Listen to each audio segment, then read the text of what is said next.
installers. Okay. We got a wrought iron railing that's going to be coming down. There's an offset here because there is no post at this corner. The post is about 3 foot in.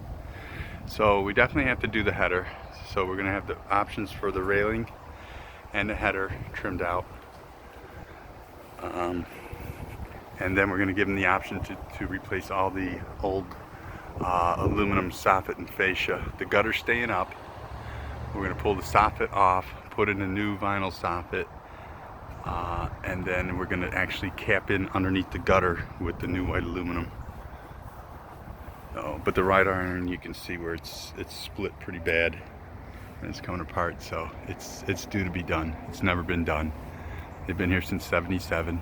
We might have even done the soffits on these because that's how long ago we've been doing it.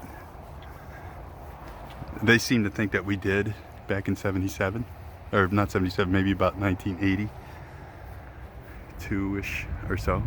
But we did do the profile gutters and the gutter helmets on here. We just did the roof last year, so it's a brand new roof. But we got the soffits to deal with, and we got the soffits over top of this sunroom, which is going to be a little bit of an obstacle too. So, got the work cut out for us. Be nice if we can get a smaller than half-inch vinyl soffit to tuck into that aluminum channel. I'm gonna have to see if I can find a manufacturer that has that. And we got a big ceiling here, so the awning's gonna come off and probably have to go back on.